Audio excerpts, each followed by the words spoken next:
छत्तीसगढ़ आए जे छत्तीसगढ़ में ददरिया गुण से, जे छत्तीसगढ़ में कर्मा गुण से, जे छत्तीसगढ़ में बांसगीत गुण से। अब आओ ओकरे संग आप जब मोला जोड़ था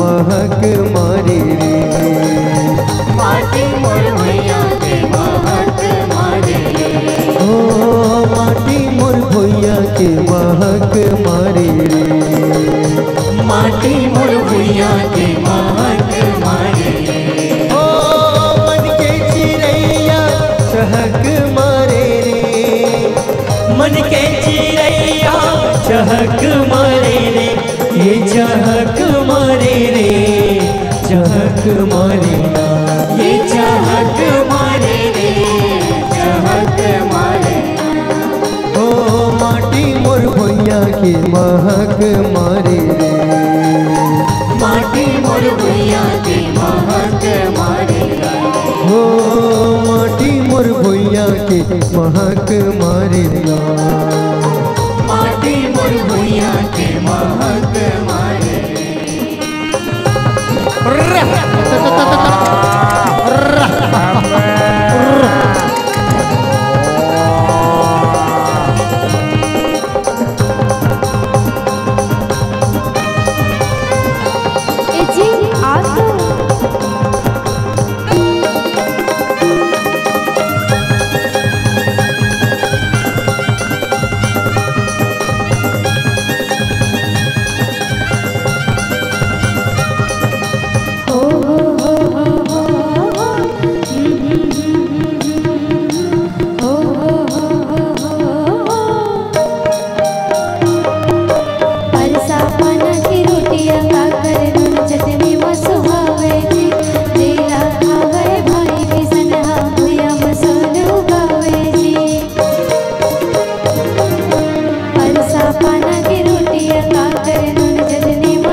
बैठत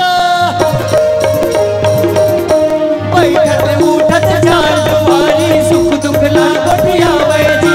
सुनत सियान के बास के धनला झुमरे मन हरसाए जी। सुनत सियान के बास के धनला।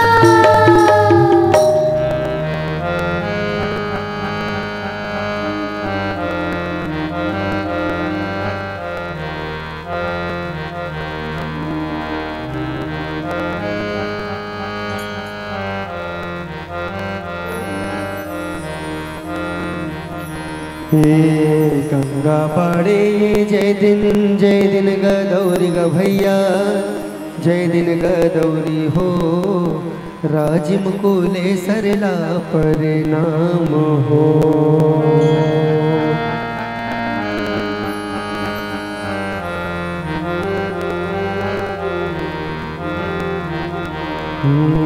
देवता बखान कैथो जय दिन मैं सिरपुर भैया जय दिन मैं सिरपुर के गा शिव के लगे है दरबार हो।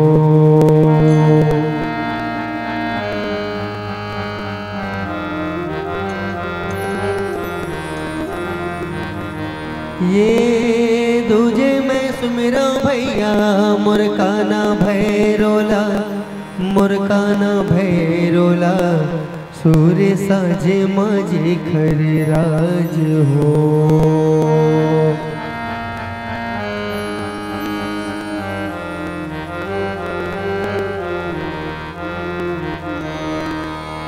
ये सजावे मोर राज मधाम हो।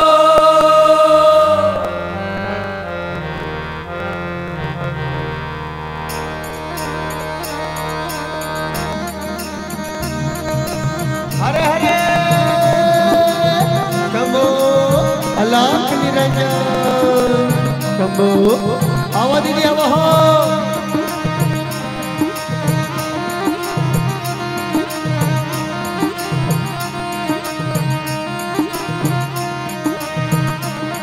ये सुनो रसंगी सुना सुजान हाथ उठा के कर ला दान बस देवा के कहना मान जय गंगा।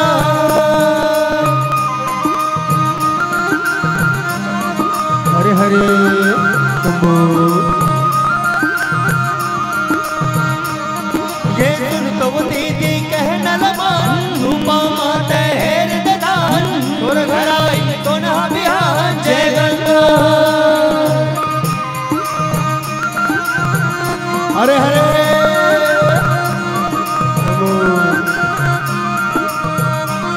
हो नोहन लबरा नोहन चोर मांगे लायन घर माँ तोर ढूंढ कर तरोई के मोटरा जोर जय गंगा। हरे हरे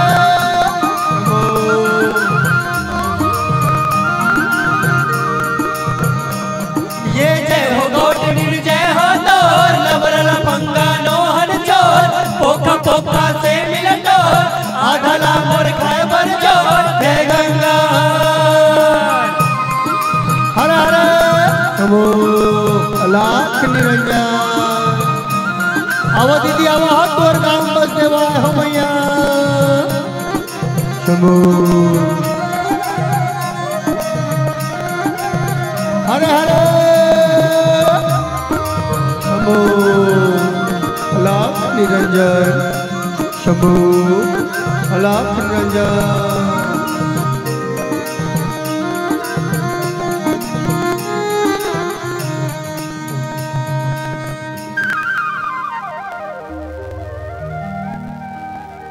यही माटी में अस्तित्व जुड़े यही माटी में अस्तित्व जुड़े या यही माटी हमार सम्मान है यही माटी में मिलना है संगी यही माटी हमार पहचान है।